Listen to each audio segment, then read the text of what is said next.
예, 후보자님. 제가 이제 후보자님의 지금까지 경력을 쭉 보니까 정말 남북한 통틀어서 후보자님만큼 그런 특출한 간호를 지니신 분이 없는 것 같습니다.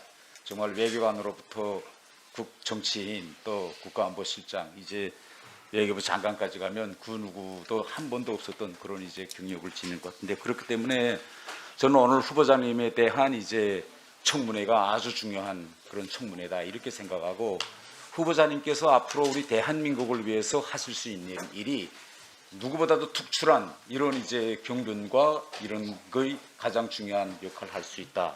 그래서 오늘 좀 요건 테크니컬한 질문을 좀 몇 가지 좀 하겠습니다.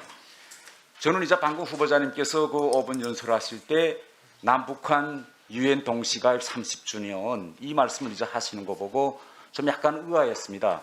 저는 올해 연초부터 문재인 대통령이 신년사에서 남북한 유엔 동시가입 30주년을 얘기를 했고, 그 이후에 통일부 장관이 이걸 넘겨받아 가지고 올해 남과 북이 여러 가지 일을 할 수 있는데, 그 중에서는 스포츠도 있고 또 남북 유엔 동시가입 30주년, 그다음에 코로나 이런 문제를 쭉 언급에다가 오늘 지금 후보자님 대화로 이어집니다. 저는 그래서 이거 듣는 순간에 저는 이런 생각이 들어요. 실제는 이런 말들이 대통령으로부터 오늘 후보자님한테로 이어지는 것이 북한에 대한 무지에서 나오는 발언인지, 아니면 김정은이 한번 좀 뒤통수 치려는 그런 전략적인 안을 가지고 한번 해보는 발언인지, 이게 제가 궁금합니다. 왜 그러는가 하면 후보자님도 그때 당시 남북 유엔 동시 가입 때 후보자님 경력을 보니까 여기에 주구 공동체 대표부 공사로 계셨더라고요. 그러면 그때 당시 남북한의 외교관들이 얼마나 피말리는 전투를 했는가 아마 기억에 생생히 나실 겁니다. 제가 다시 한번 오늘 그때의 상황을 이야기하면, 그때 우리 노태우 정부의 국방 노선에 의해서 결국은 주변 사강이 북한한테다가 이제 들어와라고 압박이 들어올 때입니다. 그래서 마지막에 더는 버틸래야 버틸 수 없어서 김일성이가 우리 외교부에다가 뭐라고 말했냐, 남과 북이 동시에 유엔 가입하면 난 단식하겠다. 단식 투쟁이 들어가서 이거 무조건 막아라. 별일을 다 했는데 끝내 막지 못했습니다. 마지막에 러시아에서 쉐바르데나까지 달려오고, 그래서 마지막에 우리가 꺼낸 카드가 북한이 뭐냐, 교차 승인이라는 카드를 꺼냅니다. 자 봐라, 이거 교차 승인이라는 건 원래 남한 정부가 꺼낸 이거 아닌데 최소한 교차 승인이라도 그럼 받아와라. 아니 중소는 한국 다 인정하고 우리는 미국, 일본 인정 못 받는데 이게 불합리 아니야. 그러니까 다시 가서 교차 승인이라도 받아와라 했는데, 결국은 다시 와서 한국이 지난 시기에는 교차 승인론을 들었는데 이제는 입장이 바뀌었다. 미국과 일본도 반대한다. 그러니까 이 길로 해라. 그래서 이게 북한 외교에서는 최대의 뼈아픈 그런 실책이자 참패자 이겁니다. 이거 지금 마치던 남북한 유엔 동시 그때 할 수 없이 들어갔는데 동시 가입 30주년을 그 어떤 올해의 큰 남북한의 축제 이벤트로 만들려고 하는 거는 저는 정말 이거 어떻게 후보자님과 같이 오랜 경륜을 가지신 분이 그때 당시 상황을 모르고 하시는 말씀인지, 이거 뭐 명백한 역사적 사실이 아닙니까? 우리 같은 선후배 관계로서 이런 말씀을 왜 차라리 저는 후보자님이라면 요거는 북한을 대단히 자극할 수 있는 이런 거기 때문에 이걸 우리가 올해의 남북한의 이벤트로 용은 안 된다.